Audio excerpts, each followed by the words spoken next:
नमस्कार मैत्रिणींनो, आज आपण बनवणार आहे चविष्ट आणि झटपट होणारे वांग्याचं भरीत।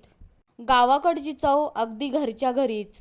चला तर मग सुरू करूया। ही मी आणलेली इलेक्ट्रिक शेगडी घरी मी त्याच्यावरती अशा प्रकारे वांगे भाजून घेतले आहेत। सगळे तुम्ही क्वांटिटी ठरवू शकता। छोटे छोटे वांगे असल्यामुळे 10-12 वांगे घेतलेले आहे मी।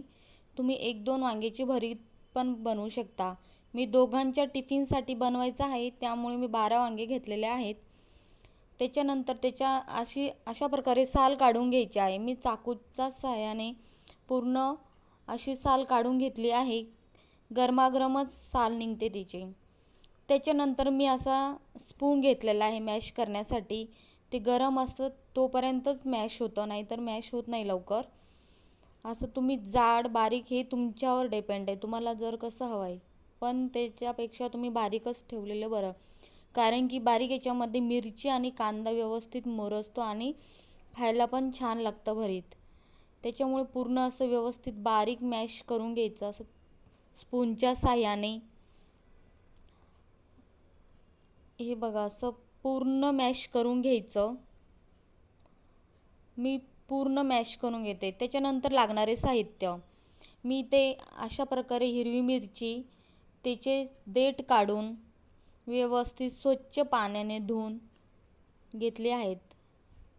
त्याच्यानंतर लागणारा कांदा, हे बघा इथे मी असे प्रकारचे देठ काढून मग मिरची मिक्सरमध्ये थोडीशी, जास्त जाड पण नाही जास्त बारीक पण नाही, मीडियम अशी मिरची मिक्सरला काढून घ्यायची। त्यानंतर लागणारा एक छोटासा कांदा मी अशा प्रकारे मॅश पूर्ण, हे बघा असं मॅश केलेलं आहे।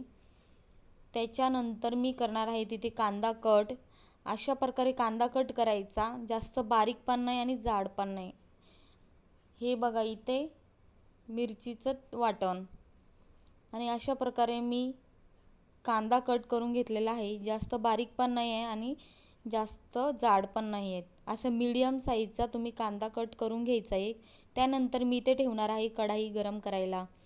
कढाईमध्ये 1-1.5 चम्मच तेल टाकायचं, जास्त तेल लागत नाही भरीतला, थोडंसंच तेल टाकायचं। मी इथे 2-1.5 चमचा तेल टाकलेलं आहे, हे बघू शकता। मी जिरं मोहरी इथे टाकणार नाही, कारण की त्याची टेस्ट आम्हाला आवडत नाही, त्यामुळे मी डायरेक्ट कांदा टाकणार आहे। कमी याच्यामध्ये एक कांदा आणि हिरवी मिरचीमध्येच बनवू शकतो भरीत, कमी साहित्यामध्ये आणि टेस्ट छान लागते। जिरं मोहरी आणि हिंग यांनी चव घालवते भरिताची, त्याच्यामुळे भरितामध्ये कधीच जिरं मोहरी हिंग घालायचं नाही। मी डायरेक्ट इथे कांदा टाकलेला आहे। कांदा पूर्ण ब्राऊन होईपर्यंत परतत राहायचा, जास्त पण ब्राऊन होऊ द्यायचा नाही। मी अशा प्रकारे थोडासा कांदा 1-2 मिनिटासाठी तेलामध्ये फ्राय करून घेणार आहेत। त्याच्यानंतर टाकणार हे आपलं मिरचीचं वाटण। मिरचीचं वाटण व्यवस्थित छान तेलामध्ये मिक्स करायचं। मिरचीला लालसरपणा येईपर्यंत फिरवत राहायचा।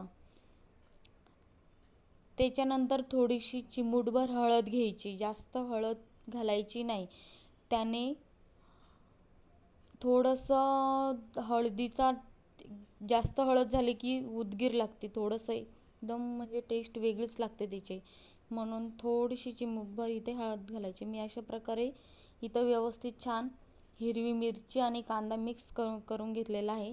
हे बघा मी थोडीशीच हळद घेतलेली आहे, जास्त हळद घ्यायची नाही, आणि हळद त्याच्या तेलामध्ये व्यवस्थित छान मिक्स करून घ्यायची।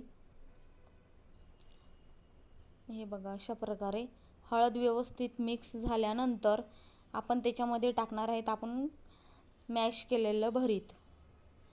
आता त्याच्यानंतर मॅश केलेलं भरीत टाकायचं। मी याच्यात थोडंसं मीठ टाकून घेतलं होतं मॅश करताना, आणि वरून थोडंसं मीठ टाकायचं। मीठ टाकल्यानंतर तुम्ही थोडीशी कोथिंबीर पण टाकू शकता। इथे मी कोथिंबीर टाकली नाही, माझ्याकडे नव्हती म्हणून। आणि तुम्ही भरीत हे भाकरी चपाती कशासोबतही खाऊ शकता। अशा प्रकारे साधा आणि चविष्ट भरीत तुम्हाला कसं वाटलं कमेंट करून सांगा।